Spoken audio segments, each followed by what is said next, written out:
Hello students, welcome you all. स्वागत है आप सभी लोगों का फ्रीक्वेंसी कैरियर इंस्टीट्यूट के हमारे इस नई वीडियो में। आज हम लोग केमिकल रिएक्शन और इक्वेशन के जितने भी क्वेश्चन सीबीएसई बोर्ड में इससे पहले आ चुके हैं या जो एक्स्ट्रा इम्पॉर्टेंट क्वेश्चंस हैं उसको हम लोग डिस्कस करेंगे। और मैं questions one by one dictate करूंगा, आप उस क्वेश्चन को नोट कीजिएगा, फिर मैं जो उसको एक्सप्लेन करूंगा वो भी आपको समझना होगा। इसका थ्योरी जानने के लिए हमारे चैनल में ही प्लेलिस्ट बना हुआ है, उसमें केमिकल रिएक्शन और इक्वेशन का फुल लेक्चर अवेलेबल है, इंक्लूडिंग कंपाउंड फॉर्मेशन, जिसमें मैंने 600 कंपाउंड्स कैसे बना सकते हैं, कैसे याद कर सकते हैं, उसके लिए कैटायंस एनायंस का लिस्ट मैंने उसमें रखा हुआ है। आप एक बार वो वीडियो देख लीजिए और फिर आप यहाँ आके क्वेश्चन आंसर्स पर डिस्कशन करेंगे और उसको सीखेंगे। तो मैं शुरू कर रहा हूं। पहला क्वेश्चन है, Why should a magnesium ribbon be cleaned before burning in the air? Magnesium ribbon को एयर में बर्न कराने से पहले उसको साफ क्यों करना चाहिए? देखिए, मैग्नीशियम का जो रिबन होता है उसको जब हम नॉर्मल कंडीशंस में लैब में रखते हैं तो उसके ऊपर मैग्नीशियम ऑक्साइड का लेयर बन जाता है, क्योंकि मैग्नीशियम ऑक्सीजन से रिएक्ट कर लेता है। हम जो रिएक्शन कराना चाहते हैं उसमें मुझे सिर्फ Mg चाहिए होता है, लेकिन हमारे पास अवेलेबल क्या है? MgO, जो हमें पता भी नहीं है। तो अगर ये मैग्नीशियम का कोई रिबन है, पहले हम क्या करते हैं, उसको क्लीन करते हैं। इससे क्या हुआ कि उस पे से वो लेयर हट गया। नाउ हमारे पास पूरा का पूरा मैग्नीशियम अवेलेबल है, तब इसको आप रिएक्शन में यूज कर सकते हैं। तो पहला क्वेश्चन का ये आंसर हो गया, ठीक है। इसके बाद जो अगला क्वेश्चन इसमें है वो कह रहा है कि a solution of a substance x is used for white washing. देखिए, व्हाइट वॉशिंग के लिए जो सब्सटेंस यूज होता है वो होता है कैल्शियम ऑक्साइड। क्या होता है? Calcium oxide. आगे बोल रहा है इसमें कि name the element x and right it's formula. तो व्हाइट वॉशिंग के लिए कैल्शियम ऑक्साइड का यूज हुआ है और यही आपका कौन सा एलिमेंट है? एलिमेंट एक्स, जो ये बता रहे हैं। अगला इसमें क्वेश्चन है कि right the reaction of the substance x named with water. Water से जब ये रिएक्ट करेगा तो क्या बनेगा? देखिए, जब कैल्शियम ऑक्साइड वाटर से रिएक्ट करता है तो सबसे पहले आपको इसका एक और नाम पता होना चाहिए, that is quick lime. Calcium oxide को और क्या बोलते हैं? क्विक लाइम बोलते हैं, ठीक है। तो ये जब वाटर से रिएक्ट करेगा क्या बनाएगा? कैल्शियम हाइड्रोक्साइड बनाता है। इसको हम क्या बोलते हैं? स्लेक्ड लाइम, ठीक है। तो जो क्वेश्चन था, ये क्वेश्चन जिस क्वेश्चन में एक्स वाई जेड लिखा हो उसका ज्यादा चांस होता है बोर्ड में आने का। और ये आपका रिएक्शन हो गया। पहला कंपाउंड कौन सा है? एक्स। व्हाइट वॉशिंग जब भी आपको दिखे तो कैल्शियम ऑक्साइड ही लिखेंगे आप। ऐसे बहुत सारे कोड वर्ड्स हैं, जैसे आपको कोई पॉप साउंड दिखे तो हाइड्रोजन है, ब्रिस्क एफर्विसेंस दिखे तो CO2 है, उसके बाद लाइम वाटर टर्न्स मिल्की दिखे तो CO2 है, बर्निंग इन एयर पता चले तो +O2, मतलब ऑक्सीजन से रिएक्शन कर रहे हैं। तो ये कुछ कोड वर्ड्स हैं जो आप सीख सकते हैं। इसके बाद हम अगले क्वेश्चन पर आते हैं। क्वेश्चन ये है कि why does the colour of copper sulphate solution changes when iron nail is dipped in it. देखिए, क्या बोल रहा है कि कॉपर सल्फेट सॉल्यूशन जो होता है इसमें जब आयरन नेल डिप कर देते हैं तो इसका कलर क्यों बदलता है? कॉपर और आयरन में कौन ज्यादा रिएक्टिव है? रिएक्टिविटी सीरीज आपको याद होनी चाहिए। 1 मिनट में सिखाता हूं मैं आपको, सुनते जाना, लिखते जाना। काशीनाथ, ये नाम इसके आगे लिखते जाना, ठीक है ना। काशीनाथ का माली आलू जरा फीके पकाता है। ये सुन के माली को गुस्सा आ गया। कौन है? आगे आओ और पीटो। गुस्सा आएगा तो पीटेगा उसको। तो H से ऊपर जितने भी हैं सभी हाई रिएक्टिव, H के नीचे जो भी हैं लो रिएक्टिव। नाम एक बार बोल देता हूं, आप पॉज करके नोट कर लेना। Potassium, sodium, calcium, magnesium, aluminium, zinc, iron, phosphorus, hydrogen, copper, mercury, silver, gold, platinum, ठीक है। तो कॉपर जो है वो कम रिएक्टिव है, किससे? आयरन से। तो आयरन इसको हटा देगा तो क्या बनाएगा, आयरन का सल्फेट यानी FeSO4 और Cu बाहर हो जाएगा। आयरन ग्रे कलर का होता है, कॉपर सल्फेट ब्लू कलर का होता है, फेरस सल्फेट ग्रीन कलर का होता है और ये ब्राउन कलर का होता है। कलर बहुत इंपॉर्टेंट है। कलर जितने भी मैं आपको सिखाते जा रहा हूं उसको याद करते जाओ। गिनती के 12 से 13 कलर कंपाउंड्स हैं इसमें। तो ये आपका क्वेश्चन हो गया। तो देखो कलर बदला कि नहीं बदला, जो पहले ब्लू कलर का था अब उसमें आपने आयरन का नील डिप कर दिया, ग्रीन कलर का हो गया, सिंपल।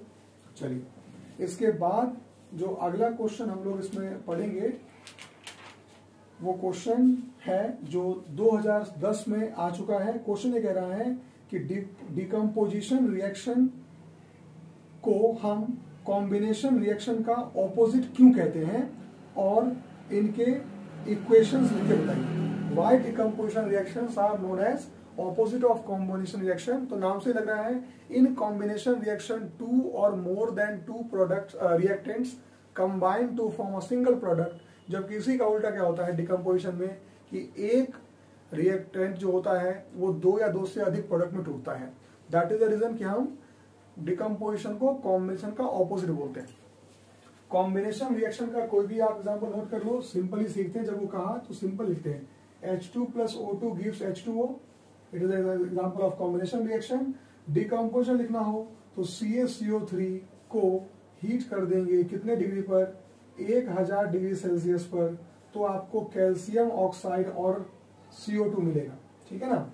तो ये उसके एक एक एग्जांपल हो गए। 2010 में क्वेश्चन आया था। आगे बढ़ते हैं। ये क्वेश्चन 2010 में आया, 11 में आया, 12 में आया। क्वेश्चन है कि difference between displacement and double displacement reaction. देखो डिस्प्लेसमेंट रिएक्शन जो होता है ना उसमें क्या होता है, ये एग्जांपल था कहीं पे, ये देखो कि जो ज्यादा रिएक्टिव एलिमेंट है वो क्या करता है, लेस रिएक्टिव हटा जाता है। मान लो आप नैनो में हो, ठीक है, और बगल में कोई आपके साथ है और सामने से कोई मर्सिडीज आ जाए, अननोन आदमी है आपके बगल में, आपने किसी को लिफ्ट दिया होगा और सामने से कोई मर्सिडीज लेके आ जाए, वो बोले कि आपके बगल वाले को कि can I give you lift, तो क्या लगता है आपको कि वो कहाँ जाएगा, वो इंसान जो भी बगल में बैठा हुआ है, ऑफ कोर्स उधर जाएगा। आप भी होते वहीं जाते। जो ज्यादा रिएक्टिव, जब उस इंसान के पास कुछ नहीं था तो नैनो में बैठ गया। जब बगल में एक car I, I am not saying कोई बेटर है या कोई खराब है, इट्स जस्ट अ रिप्रेजेंटेशन कि कौन ज्यादा रिएक्टिव है। ठीक है, तो हमेशा जब इस सल्फेट के पास कोई नहीं था तो कॉपर से बॉन्डिंग कर ली इसने, लेकिन जब इसको इसके सामने कौन दिखा, आयरन, मोर रिएक्टिव, छोड़ दिया उसको, वापस आ गया FeSO4, सिंपल। तो डिस्प्लेसमेंट में क्या होता है, मोर रिएक्टिव लेस रिएक्टिव को हटाता है। लेकिन डबल डिस्प्लेसमेंट में क्या होता है कि दो कंपाउंड्स आपके सामने होते हैं, वो बस अपने आयंस को क्या करते हैं, एक दूसरे से एक्सचेंज कर लेते हैं। That is double displacement reaction. एक एक एग्जांपल लिखना था। डिस्प्लेसमेंट तो यहां पर लिखा हुआ है, डबल डिस्प्लेसमेंट का मैं एग्जांपल देता हूं आपको। रिएक्शन है BaCl2 react with Na2SO4 gives BaSO4 plus NaCl. Barium chloride react with sodium sulphate gives barium sulphate plus sodium chloride. ये कंपाउंड के नाम और फॉर्मूले तभी याद होंगे जब आप वो 600 कंपाउंड वाले वीडियो देखोगे।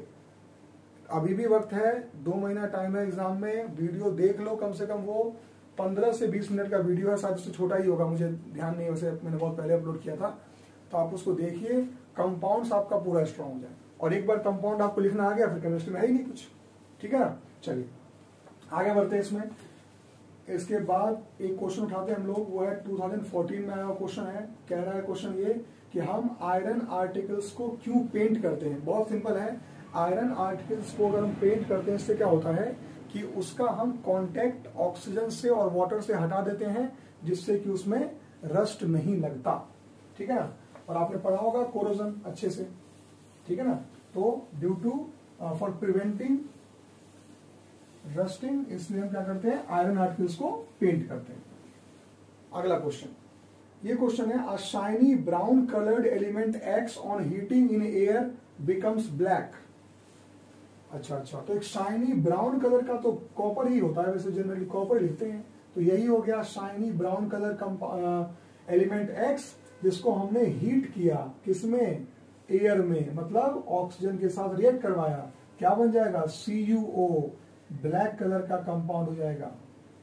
ठीक है, तो क्या बोल रहे हैं, a shiny brown colored element X on heating in air becomes black in color, name the element X and the black compound formed, और उसका रिएक्शन लिखिए। तो ब्लैक कंपाउंड फॉर्म कौन होगा, कॉपर ऑक्साइड, एलिमेंट क्या होगा, X होगा। ठीक है, नेक्स्ट क्वेश्चन। ये सारे क्वेश्चन बोर्ड में आ चुके हैं, मैं कोई भी एक्स्ट्रा क्वेश्चन वो करा ही नहीं रहा अभी, क्योंकि बोर्ड का ही डिस्कशन का लेक्चर है। चलिए नेक्स्ट क्वेश्चन। हाँ, ये क्वेश्चन है 2016 में आया हुआ है 3 नंबर में, कि आपको state one example each characterized by following along with chemical equations, कि कोई भी एक इवेंट दिया हुआ है, केमिकल रिएक्शन हो रहा है या नहीं हो रहा है, इसके 5 कैरेक्टरिस्टिक होते हैं, आपने पढ़ा होगा, change in state, change in temperature, फिर और क्या, evolution of gas, formation of precipitate, change in colour, 5 होते हैं। तो इन 5 में से उन्होंने 3 का लिखा हुआ है। पहला क्वेश्चन है चेंज इन स्टेट, तो चेंज इन स्टेट का आपको एग्जाम्पल देना है, तो क्या लिखेंगे, C+O2 gives CO2। देखो जब एग्जाम्पल देना है ना, सबसे सिंपल चूज किया करो, कोई जरूरत नहीं एक्स्ट्रा शो ऑफ करने की। कार्बन का इनिशियल स्टेट क्या होता है, सॉलिड, S लिखते हैं, ये क्या है, गैस, और ये क्या है, गैस, तो स्टेट बदला कि नहीं बदला, हो गया। अगला क्या बोल रहे हैं इसमें, इवोल्यूशन ऑफ गैस। देखो गैस बाहर निकले तो क्या होगा, Zn plus HCl gives what, ZnCl2 plus H2। अब बोलो सर आपने तो लिख दिया, हम कैसे लिख पाए, देखो बहुत आसान है, पहले वीडियो देखना पड़ेगा, 12 बोल रहा हूँ। Zn का चार्ज क्या होता है, प्लस, ये कैटायन है, H का होता है प्लस, Cl का माइनस, Zn और Cl हमेशा प्लस माइनस से मिलता है, ZnCl मिलके ZnCl2 बनाता है, क्योंकि जिंक का चार्ज होता है +2, Cl का होता है -1, आप पढ़ोगे तो आपको पता चलेगा, जिंक का रिएक्ट होता है +2, Cl का होता है -1, अलग अलग होने पर उसको क्या करते हैं, इंटरचेंज कर देते हैं, तो Zn के पास क्या आ जाएगा 1 और Cl पे क्या आ जाएगा 2, तो ZnCl2 बन जाता है। और ये जो H बाहर निकलेगा ना, तो वो कभी H अकेला बाहर नहीं निकलता, याद कर लो, hydrogen, oxygen, fluorine, iodine, bromine, nitrogen, ये जितने भी कंपाउंड्स के नाम, एलिमेंट्स के नाम मैंने लिए हैं, ये कभी भी सिंगल बाहर नहीं निकलते। H निकलेगा, H2 लेके निकलेगा, Cl निकलेगा, Cl2 निकलेगा, I बाहर निकलेगा, I2 निकलेगा, ये नोट कर लो। तो ये हो गया आपका क्या, इवोल्यूशन ऑफ गैस, H2 बाहर निकल रहा है। तीसरा क्या बोल रहा है इसमें, change in temperature. Change in temperature के बहुत रिएक्शंस हैं, आप ये लिख लो, जैसे कि calcium oxide plus water, calcium hydroxide बनता है, और इसमें हीट बाहर निकलती है बहुत, है ना। तो ये एक क्वेश्चन भी था कि कोई एक मुझे लैंग्वेज पूरा याद नहीं है वैसे उसका, हाउस वाइफ का भी कोई क्वेश्चन है एनसीईआरटी में, कि वो कैल्शियम ऑक्साइड को पानी में मिलाती है, पूरा जो कंटेनर गर्म हो जाता है, क्योंकि यहाँ पे हीट बहुत निकलता है, एक्सोथर्मिक रिएक्शन। ठीक है, तो ये 2016 में 3 क्वेश्चन आए, 15 नंबर के लिख दिए। इसके बाद 2015 का क्वेश्चन है, मैं दोबारा पढ़ रहा हूँ, क्वेश्चन 3 नंबर का है। क्वेश्चन ये कह रहा है कि right the balanced chemical equation for the following और आइडेंटिफाई द केमिकल रिएक्शन। जो स्टेटमेंट लिखा हुआ है, उस स्टेटमेंट का आपको बैलेंस्ड केमिकल इक्वेशन लिखना है। इक्वेशन बैलेंसिंग आपको आता होगा, मैंने ये भी पुराने लेक्चर में थ्योरी में बताया हुआ है। 2 मेथड होते हैं बैलेंस करने के, एक होता है हिट एंड ट्रायल मेथड, जिससे कि एवरेज सब क्वेश्चन बन जाता है, लेकिन जो अगर टफ क्वेश्चन आ जाते हैं उसके लिए मैंने एक एल्जेब्रिक मेथड भी पढ़ाया हुआ है। तो एल्जेब्रिक मेथड से आप कोई भी क्वेश्चन, कोई भी केमिकल इक्वेशन बैलेंस कर सकते हो। ठीक है, आप एक बार वीडियो देखेंगे तो आपको मिलेगा। चलिए, तो फिलहाल मैं सिर्फ रिएक्शन लिख के दे रहा हूँ, क्योंकि बैलेंसिंग आई एक्सपेक्ट कि आपको आता होगा, अगर नहीं आता आप मुझे बताएंगे तो मैं उसका एक अलग से वीडियो बना दूंगा। ठीक है, एग्जाम्पल है hydrogen iodide reacting with chlorine. अब हाइड्रोजन आयोडाइड वो बोलेगा, आप उसका नाम कैसे लिख पाओगे, यार बताओ ना कैसे लिख पाओगे, जब तक आपको वो कैटायंस आयंस याद नहीं होंगे। How can you right the formula of hydrogen iodide. मुझे पता है कि हाइड्रोजन का चार्ज होता है +1, आयोडाइड का होता है -1, दोनों को रखेंगे दोनों कट जाएगा और बनेगा क्या, HI is the formula of hydrogen iodide. ये आपको भी याद होना चाहिए, ये तो गया 3 नंबर। आगे रिएक्टिंग विथ क्लोरीन, सुनो इसको किससे मिला दो, क्लोरीन से मिला दो, तो क्या बनेगा, क्लोरीन से मिला दो तो कह रहा है it gives iodine and HCl। अच्छा, it gives iodine and HCl। अभी सुनो, क्या मैंने सही लिखा है, गलत हो गया, आयोडीन मैंने बोला था हमेशा क्या निकलता है, I2 में निकलता है। इसको बैलेंस कर लेना। अच्छा, ये तो चूंकि उन्होंने दे दिया ना, ये तो उन्होंने दे दिया कि ये बनता है। अगर यहाँ पर ये नहीं देते तो आप कैसे पता करते कि ये हाइड्रोजन आयोडाइड और Cl है, तो ये किसके साथ कौन जाएगा नहीं जाएगा। That is also part of how can you identify कि रिएक्शन होगा कि नहीं होगा। मैंने बोला ना रिएक्टिविटी सीरीज मेटल का बताया मैंने आपको, उसमें जो ज्यादा पावरफुल होता है वो एनायंस को खींच लेता है। तो सेम गोज एनायन ऑल्सो, जो ज्यादा इलेक्ट्रोनेगेटिव होगा वो प्लस को खींच भी लेगा। तो आपको साथ ही साथ मेटल के साथ साथ मैं आपको नॉन मेटल्स का भी सीरीज दिखा देता हूँ, जल्दी नोट कर लो। सबसे नेगेटिव कौन होता है,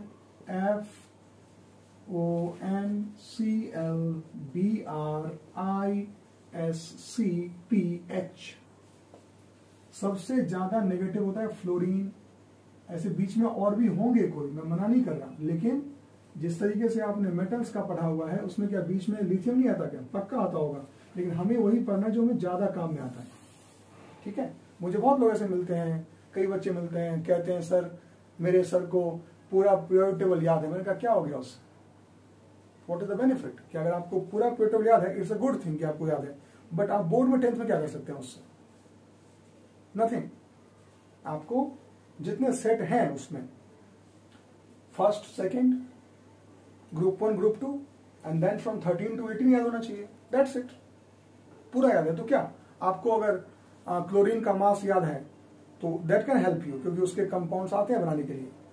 आपको वेनेडियम का, आपको लेंथेनियम का, अगर आपको मॉलिक्यूलर फॉर्मूला, मॉलिक्यूलर बोलेंगे एलिमेंट का symbol you can know, but वहां पर आपको बोला जाए तो उसका मेल्टिंग पॉइंट पता है, बॉइलिंग पॉइंट, कोई फायदा नहीं। तो आप बिल्कुल फोकस होकर काम करो। अगर आपको पीरियोडिक टेबल याद करना है ग्रुप 1 ग्रुप 2 और फिर 13 से 18 याद कर लो, that is enough for 10th। ठीक है, तो इसका ट्रिक टेबल याद करने का FON phone, CL call, phone call, bro, BR bro हो गया। ISC एक डिग्री होती है, जैसे कि अभी आप 10th में हो, फिर आप करोगे ISC, फिर BSc करोगे, है ना, इंटरमीडिएट ऑफ साइंस, ऐसे I बोलते हैं, फिर उसका bachelor of science, master of science, तो ऐसे डिग्री होती है। फिर उसमें क्या P, तो P हो गया, P फॉर पास, H मतलब हूं या हो गया। ठीक है, तो फोन क्या, फोन, कॉल, ब्रो, ISC पास हो गया, तो ऐसे ध्यान रखना। तो देखो इसमें Cl और I में कौन ज्यादा नेगेटिव है, आप देखो Cl इज मोर नेगेटिव, तो Cl मोर नेगेटिव है तो H इसके पास आ जाएगा, तो रिएक्शन हो गया, है ना। तो ये आप लिख सकते हैं, बैलेंस करना आपके लिए, आप कर लो बैलेंस, इसको कैसे करेंगे।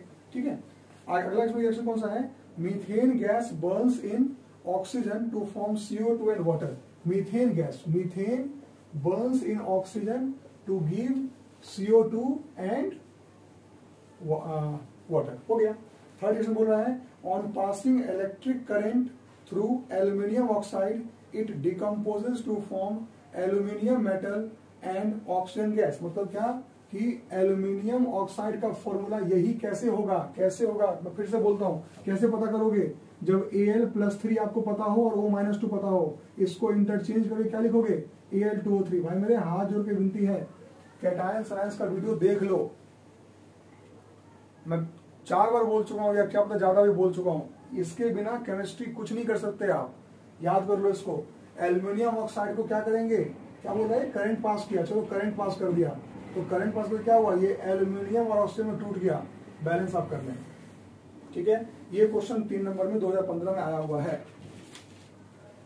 आगे बढ़ते हैं, 2016 का क्वेश्चन है, right the chemical equations for the reaction. देखो फिर से वही बात आ गई, magnesium react with dilute HNO3, magnesium react with dilute HNO3, और आगे लिखा ही नहीं क्या क्या होगा, ये तो और टफ हो गया, है ना। देखो magnesium react with dilute HNO3 क्या बनेगा, थोड़ा सा मैं आपका टाइम लूंगा, एक चीज सिखाता हूँ, ऑल्दो ये चीज चैप्टर नंबर 3 का है, बट मैं बताता हूँ। देखो होता क्या है, metal plus acid salt plus water बनता है, सॉल्ट प्लस H2 बनता है, याद रखोगे। Metal react with dilute acid will give you metal salt plus hydrogen gas. लेकिन कुछ ऐसे एसिड्स हैं, जैसे कि ये जो है ना दुश्मन, ये HNO3 जब आता है ना, तो ये इतना ज्यादा ऑक्सीडाइजिंग एजेंट है कि वो जो H2 बेचारा चुपके से बन के निकल के बाहर जाना चाहता था ना, ये कहता ओ लेके जा, ऑक्सीडाइज करता है उसको। तो जैसे ही HNO3 आ जाता है ना, तो पूरा कहानी जो है खराब हो जाता है। थोड़ा मैं यहां सिखाता हूं आपको, देख लो, क्योंकि मैं डायरेक्ट क्वेश्चन बताने नहीं आया, मैं आपको सिखाने आया हूं। क्या सिखाया मैंने आपसे? आपको क्या सिखाया कि कोई भी मेटल अगर एसिड से रिएक्ट करता है तो वो metal salt plus hydrogen gas बनाता है। ये रूल है, it is the rule. Example देख लो, जैसे कि जिंक को मैं HCl से मिला दूं तो मेटल सॉल्ट ZnCl2 और H2 बनाएगा। It's a simple example. लेकिन अगर सामने ये एसिड के बदले ये दुश्मन आ जाए ना, ये नाइट्रिक एसिड HNO3, अजीब सा, तो इसके आने की वजह से वो कहानी नहीं बनती सर। कहानी बदलती है। कहानी ये बनती कि सॉल्ट तो बनेगा, सॉल्ट तो बनेगा, साथ ही साथ NO2 या N2O बनेगा, और साथ ही साथ जो H2 है वो H2 ना बन के H2O बनेगा, क्योंकि ये ऑक्सीजन सपोर्ट, ऑक्सीजन उसको दे देता है। It is oxidising agent. तो क्या हुआ, सुनो ध्यान से। बोलने वाला शरीफ, सुनने वाला शरीफ, बढ़िया मीटिंग चल रही है। बोलने वाला शरीफ, सुनने वाले बदमाश आ गए, तो सही से बात ही नहीं हो पा रही, पता नहीं क्या क्या हो रहा है। अब क्या हुआ, अब बोलने वाला भी आ गया बदमाश। कौन है बदमाश? दो बदमाश होते हैं, Mn और Mg, मैंगनीज और मैग्नीशियम, ये बोलने वाले बदमाश। और सामने सुनने वाले बदमाश, इसको देखते ही ये बोला, अरे ये बोलेगा, इसको क्या बोलेगा, समझाएगा कि भाई ये बाकी नॉर्मल मेटल नहीं है कि तुम इसके सामने बदमाशी कर दो। ये तो Mn और Mg आ गए, इनके सामने कुछ नहीं कर सकते आप। इनके सामने वही पुरानी कहानी रिपीट हो जाएगी, that is metal salt plus H2, यानी कि यहां पर मेटल सॉल्ट बनेगा, क्या बनेगा, MgNO3 बनेगा, होल ट्वाइस। क्यों हुआ, अब ये फिर से बताना पड़ेगा क्या मुझे यार। Mg का +2 होता है, NO3 का -1 होता है, क्रॉस कर दो, यही बनेगा। और फिर यहाँ पर क्या बनेगा, H2 बनेगा। बैलेंस तो कर लोगे ना, जो कितना इंपॉर्टेंट है। एक नंबर गया कि नहीं गया नहीं पता आपको, तो कितना कुछ पता करना पड़ेगा। अभी भी वक्त है, पढ़ लो। अगला, सोडियम रिएक्ट विथ वाटर। अब देखो, ये तो आपको पता ही होगा, सोडियम रिएक्ट विथ वाटर। अच्छा, क्या बनता है जी, NaOH प्लस H2 और ढेर सारा हीट। ये हीट इतना पावरफुल होता है कि ये इस H2 को जला सकता है। इसीलिए सोडियम को जब पानी में हम फेंकते हैं तो उसमें से छोटा सा एक्सप्लोजन वहां पर आपको दिखता है। ठीक है, चलिए आगे बैलेंस तो कर लेना, बैलेंस कर लेना। अगला से बोल रहा है zinc react with dilute HCl। ये मुझे पहले पता था क्या, ये reaction zinc react with dilute HCl gives ZnCl2 plus H2, आपको मिल गया। इसके बाद एक बहुत ही अच्छा क्वेश्चन है, 2018 में आया हुआ है, और एक क्वेश्चन मैं आपको बताता हूं क्या है। पहले इस क्वेश्चन से रिलेटेड छोटा सा थ्योरी मैं आपको सिखा दूंगा, फिर मैं इस क्वेश्चन को एक्सप्लेन कर दूंगा। 2018 में आया हुआ क्वेश्चन, मेरा फेवरेट क्वेश्चन, क्योंकि जब ऐसे क्वेश्चन पूछते हैं बोर्ड वाले ना, तो इन क्वेश्चन के बाद सबसे बेस्ट क्या होता है ना, कि इनमें एनसीईआरटी नहीं लिखा होता। और मुझे बहुत खुशी होती है सुन के कि इसमें एनसीईआरटी नहीं लिखा हुआ है।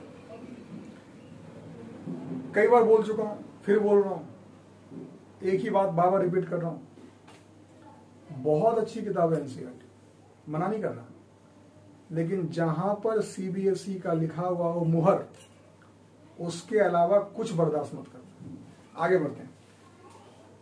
क्वेश्चन है मेटल सॉल्ट MX एक मेटल सॉल्ट है।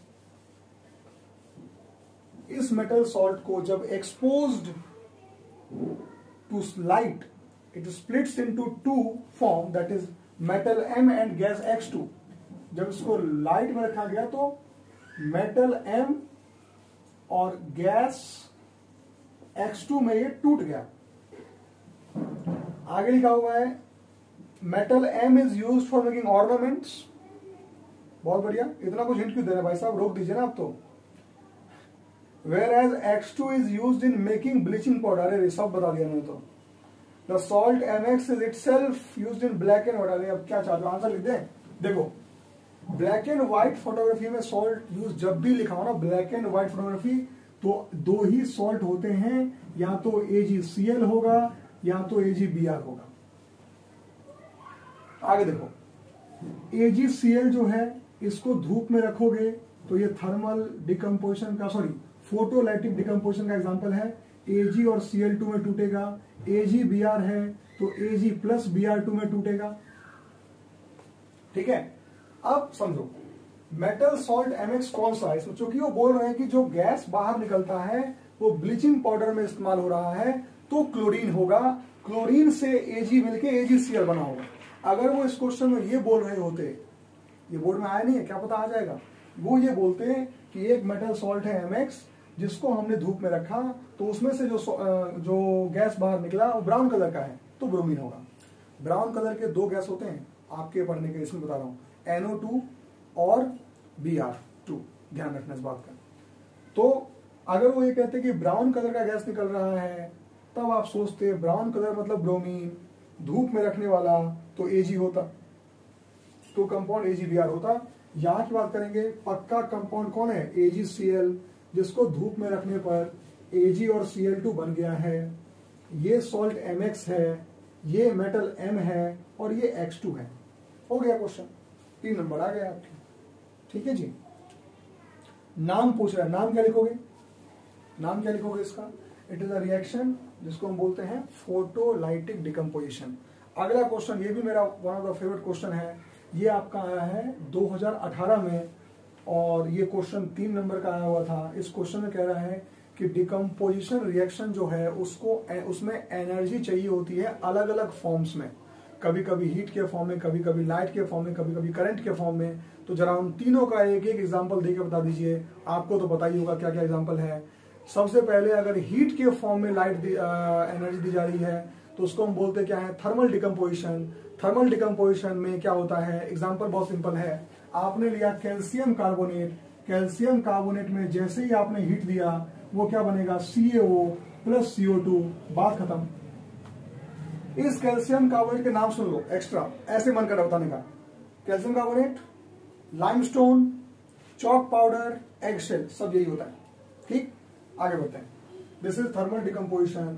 कभी कभी क्या होता है वो आपसे बोलेंगे फोटोलाइटिक डिकम्पोजिशन, ये रहा एग्जांपल, चिपका देना वहीं पे। तीसरा बोलेंगे इलेक्ट्रोलाइटिक डिकम्पोजिशन और इलेक्ट्रोलाइसिस, तो आप उसमें पानी लेना, पानी, और पानी में भेजना करंट। पानी में करंट भेजते ही वो H2 प्लस O2 हो जाएगा, टूट गया। इस पे क्वेश्चन एक बनता है कि वाटर का जब इलेक्ट्रोलाइसिस करते हैं तो उसमें थोड़ा सा एसिड क्यों मिलाते हैं? देखो pure water is an insulator, तो जैसे थोड़ा सा एसिड मिला दिया तो एसिड मिलाते ही क्या हुआ, उसमें एसिड टूट जाता है। एसिड में करंट आया, टूट गया, तो HCl मिलाया तो H प्लस Cl माइनस, जैसे ही टूट गया तो क्या हुआ, उसमें आयंस बन गए, और जैसे ही आयंस बना करंट का कंडक्शन चालू हो गया। प्योर वाटर में कंडक्शन नहीं होता, बट एसिड ऐड करने से आयंस डेवलप हो जाते हैं और उस आयन के डेवलपमेंट से करंट कंडक्ट हो जाता है। तो that's why in the electrolysis of water small amount of acid is added. तो ये 3 एग्जांपल हो गए, 1 2 3। इसको बोलते हैं electrolytic decomposition, thermal decomposition, photolytic decomposition. 3 number आपकी जेब में। क्या आपको बात समझ में आ रही है? आ रही होगी, है ना? समझा तो मैं कुछ भी दूंगा। चलो जी, लो 2014 में क्वेश्चन बना हुआ है, आप इसको देख भी सकते हैं। State reason for the following 2014, small amount of acid is added to water. मैं बोलता हूँ ना, ऑल इन वन रख लो अपने पास, ये किताब रख लो, इसमें जितने क्वेश्चन CBSE में लिखे हुए हैं इसके आंसर यहाँ लिखे हुए हैं, पढ़ो, डाउट हो पूछो। नंबर मैंने पहले शेयर कर ही दिया है, नंबर चाहिए एग्जाम में, फुल नंबर, फुल, समझ में आया? कोई डाउट हो आपको, सबके लिए ओपन है, कोई पूछ सकता है। ठीक है, आगे। तो ये क्वेश्चन है small amount of acid added to water duration से क्या बोलेंगे, मैंने समझा दिया आपको। अगला क्वेश्चन से बोल रहा है कि अमोनियम क्लोराइड को जब वाटर में डिसॉल्व करते हैं तो टेस्ट ट्यूब ठंडा। अरे ये कैसे होता है? अमोनियम क्लोराइड को जब वाटर में डिसॉल्व करेंगे तो टेस्ट ट्यूब ठंडा क्यों हो जाएगा? क्योंकि ये हीट को एब्जॉर्ब कर लेता है, और हीट को एब्जॉर्ब करने वाले रिएक्शन का नाम क्या होता है? Endothermic reaction. 2 टाइप के होते हैं ना, एक्सोथर्मिक और एंडोथर्मिक। तो कौन सा है? It is endothermic, that's why the test tube cools. ठीक है, चलिए और आगे हम चलते हैं। एक क्वेश्चन है, a metal x acquires green colour coating. एक मेटल एक्स है जो ग्रीन कलर का कोटिंग उसके ऊपर आ जाता है जब उसको एयर में एक्सपोज किया जाता है। तो अच्छा, तो ये कह रहा है कि वो जो थोड़ा मैं पढ़ लूँ, लैंग्वेज थोड़ा पढ़ लूँ। इसमें कह रहा है कि आपको आइडेंटिफाई एक्स करना है, रिएक्शन का नाम लिखना है, केमिकल फॉर्मूला लिखना है, सब लिखना है। सुन लो, आपने कोरोजन बराबर, कोरोजन 3 टाइप का होता है, 3 टाइप में। पहले रस्टिंग ऑफ आयरन बोलते हैं उसको, आयरन का है कोरोजन तो रस्टिंग बोलते हैं। अगर सिल्वर का है तो उसको टार्निशिंग बोलेंगे, अगर कॉपर का है तो उसको भी टार्निशिंग बोलेंगे। क्वेश्चन अभी तक बोर्ड में आया नहीं है ये क्वेश्चन, लेकिन आ जाएगा तो फिर प्रॉब्लम आएगी, तो फिर बोर्ड में उसमें आ जाएगा। अगले साल चिपक के 2020 में आया था। तो एक्स वाई जेड वाले क्वेश्चन आप पहले तैयार कर लो। तो जो यहाँ पर क्वेश्चन है कि ग्रीन कलर का जो होता है ना रस्ट, जो टार्निशिंग होता है वो किसका होता है? कॉपर का। देखो, तो कॉपर है ना, कॉपर, इसको पहले O2 आता है बोलने के लिए, जंग लग जाओ नहीं, फिर आता है H2O, कहता है ये नहीं, फिर कहता है CO2। ये तीनों मिलकर ये क्या बनाते हैं? CuCO3.CuOH2। ध्यान सुना, ये बेस है और ये कॉपर कार्बोनेट है, तो क्या बोलते हैं इसको? Basic copper carbonate. Basic copper carbonate जो होता है वो ग्रीन कलर का होता है। जब ये कॉपर था तो ये ब्राउन कलर का था। तो वो जो एक्स जो एलिमेंट है वो कॉपर है, और जो कंपाउंड बना है वो वाई है, और उसका नाम है basic copper carbonate. Colour green होता है। आराम से पूछा जा सकता है एग्जाम में आपके, इसको आप तैयार कर लेंगे। ठीक है, इसके बाद इसमें क्वेश्चन है 2016 में आया हुआ, what happens when hydrogen gas is passed over heated copper oxide, right the reaction.